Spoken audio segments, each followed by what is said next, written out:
Okay, perfect death here, and let's go give solo killing Katerina a chance. I've got my stun resist gear at about 97%. Should be okay if I don't crash. Because for the Katerina, she's ghost element, demi-human, medium, and one of the big things about dealing with her is that she will spam stun. I think I just got stunned there. Oh yeah, I need my tail. Where's my tail? There we go. Now I shouldn't be stunned. Let's see. Do I have enough defense ignore? So I was 1.5. Okay, so I'm at 1.5 mil damage on Earth Drive.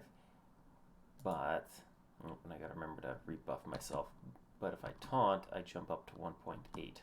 So I'm just a bit shy on defense ignore because I switched out my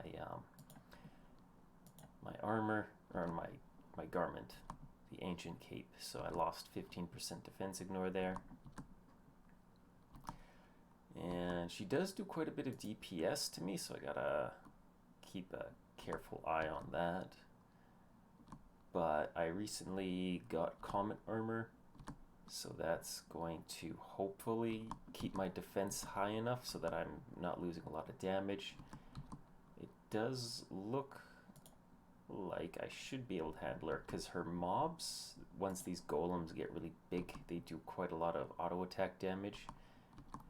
She casts meteors, and usually those hurt a lot, but I have the Divine Protection passive on, and that passive makes it so that I receive less dark element damage.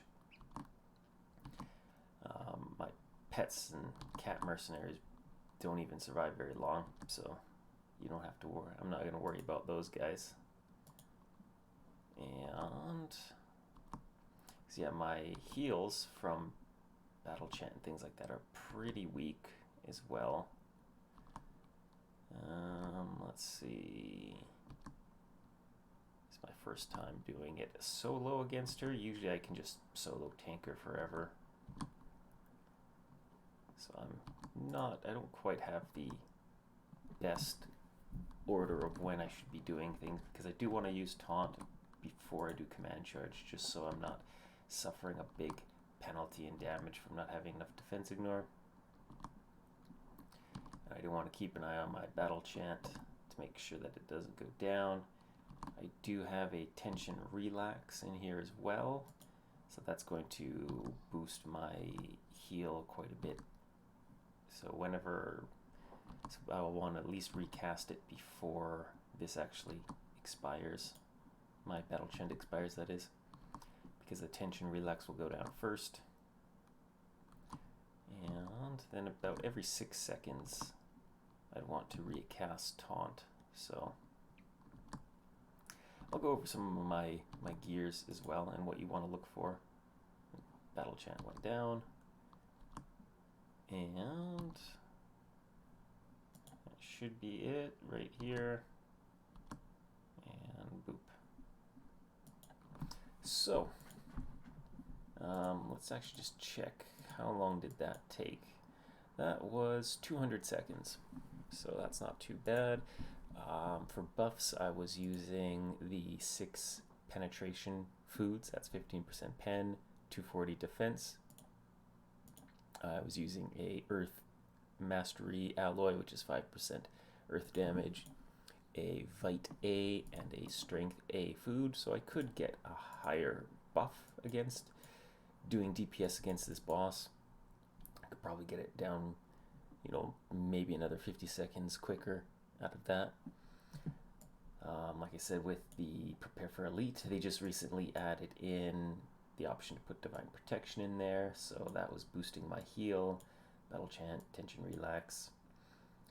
Providence here, that might have helped. Let's see, what does it do anything against Dark Element? No, just Holy and Demon. So one of the other things is this passive, 10% less dark damage. That's going to help because Katerina's meteors are a dark element. And the passive I was talking about with Glorious Guardian, this will make the Holy Ground on the ground. And this passive makes you receive 40% less dark element damage, so I'm getting about 50% less just from those two skill passives there. I was mixing in Shield of Jutix. I used an Earth converter as well, just so I was doing extra Earth damage because she is Ghost. I don't want to use neutral. I didn't use Counterattack Halo. I figured that it's got a bit too much of a delay to really be useful working in there. I don't need to use Freedom Vow because I will show down here my stun resistance is 99.7%. So part of that is Comet Armor is 50%, wherever it is. Yeah, stun and freeze resist 50%. And I have an enchantment for 13.6. My pauldrons have a 13.1% resist, and this has 2% per refine, so this is sitting at 10% right here. You get 5% from depositing a pupa card, and then you get a couple more from the Aesir Monument as well, which, let's see, as an example. It's usually some, yeah, there's one right here. So 18 gold medals, and there's a couple of these stun resist runes. And I think, yeah, I'm at 8% attributes on the stun resist here. I was gonna also take a look at what was my defense ignore. My defense ignore was 154, so that's too low. You probably, I think you might need 160 or 170% for this boss in particular. So taunt is basically an extra 20% defense ignore on this, so I would have 174.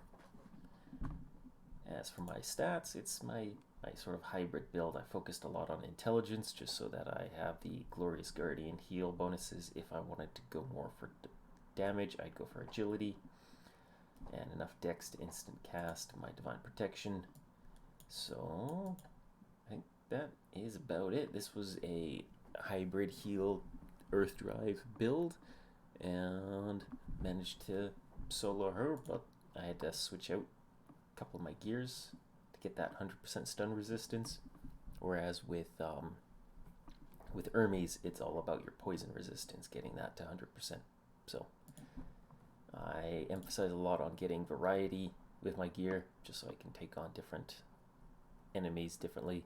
If you were just a pure DPS ED build, then you just get a Slave Priest, get a Sumpshio, get a Fragium and Lexer, and then you just nuke her from orbit and she'd be dead. So, but I'm looking at doing more of a mix between the two, tank and DPS. So that'll be it for this video. Take care.